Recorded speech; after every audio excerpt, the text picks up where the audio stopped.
Assalamualaikum warahmatullahi wabarakatuh. Senang sekali bertemu bersama saya kembali, Erwan Sudiwijaya, di materi Word of Mouth atau tutur tim mulut. Nah, Word of mouth ini bukan sesuatu yang baru sebetulnya di dunia komunikasi, karena secara teori itu ada two-step communication, jadi komunikasi dua tahap. Atau kalau nggak salah dulu namanya jarum epidermis, iya nggak salah namanya.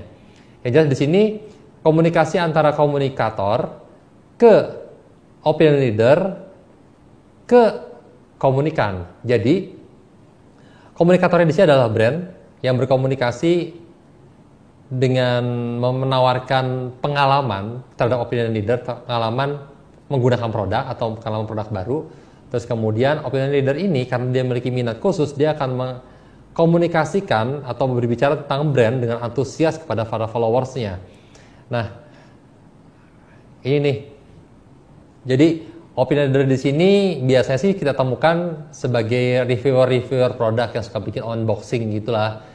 Nah, jadi dia itu memang dikenal suka mengunboxing atau mereview produk tertentu, sehingga follow orang-orang yang lagi mencari, misalnya nih pas aku lagi nyari speaker, aku coba cari siapa sih yang suka bikin video unboxing speaker, terus kemudian coba aku follow, coba aku lihat video-videonya, jadi aku bisa tahu selama aku mencari speaker, informasi-informasi tentang speaker terbaru tuh dari dia.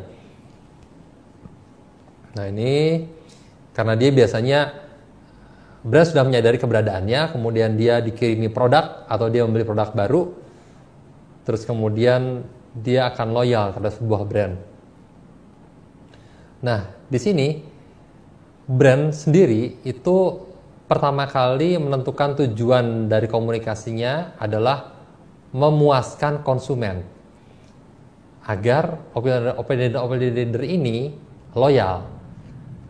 Nah caranya dengan meningkatkan kualitas. Jadi kualitas produknya diperbaiki terus, karena opinion leader ini biasanya juga nanti di sini ada dialog, kemudian memberikan masukan terhadap brand, kemudian meningkatkan kegunaan.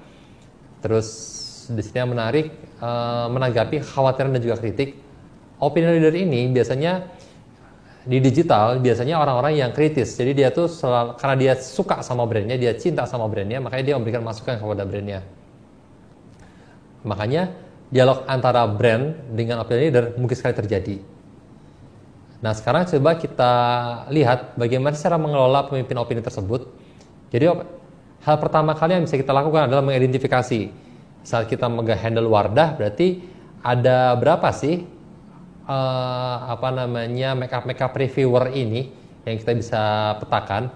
Setelah itu kita coba jangkau mereka, dan mereka ini biasanya tergabung dalam satu buah komunitas. Pasti gini sih, zaman sekarang saat opinion leader memiliki sosial media atau dia mempunyai channel di YouTube, dia akan memiliki followers yang membutuhkan konten atau informasi seperti yang dia sering share.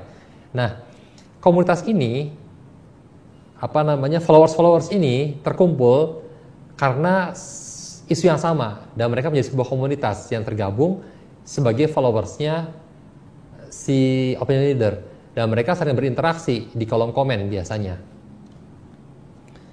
Ini ya. Jadi yang pertama mengidentifikasi, yang kedua brand juga harus memahami apa sih motivasi dari opinion leader ini untuk mempromosikan produknya.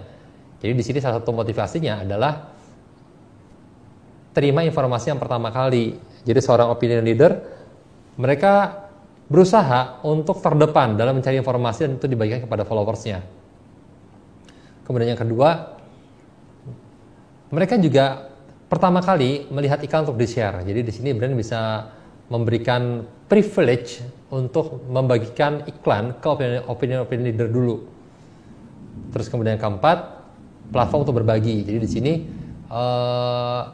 sosial media milik brand, di mana user generated content yang dibikin oleh pengguna, oleh followers atau oleh target audience bisa di repost. Atau saat semacam Aqua, dia bikin campaign Aqua kan, kemudian orang-orang diminta untuk berkomitmen do something good buat orang yang lain. Nah, microset untuk berbagi ini bisa di-share ke opinion leader, dan opinion leader akan mengajak followers untuk mengisi konten tersebut. Nah, sekarang apa sih indikator kesuksesan sebuah word of mouth? Ini ya, jadi saat brand dia berhubungan sama opinion leader, kemudian berhubungan lagi sama followers dan antusiasnya. Yang pertama, pesan. Nah, ini dia. Pesan yang diberikan oleh opinion leader kepada followers itu ditangkap oleh followers sebagai solusi, itu sudah menjadi indikator yang kesuksesan yang pertama. Jadi gini, saat Wardah mengeluarkan sebuah serum gitu ya, serum, terus kemudian di-review oleh seorang makeup artist atau makeup reviewer, kemudian dia membuat caption di postingannya dia, bagi followers saya atau bagi teman-teman yang memiliki masalah jerawat, pakai ini deh, ini saya udah coba dan ini oke, tidak berefek samping. Nah, followersnya akan menangkap pesan tersebut tidak sebagai promosi produk, tapi sebagai solusi bagi permasalahannya dia. Ini merupakan indikator kesuksesan yang pertama. Yang kedua, followers mempercayai WOM sebagai sesuatu yang praktis, masuk akal, bagaimana mengakses merek, dan ketiga, bagaimana panduan membeli merek. Terus kemudian, experience yang diberikan dari brand kepada opinion leader adalah pengetahuan produk yang mendalam. Ya tadi, karena opinion leader ingin jadi yang pertama.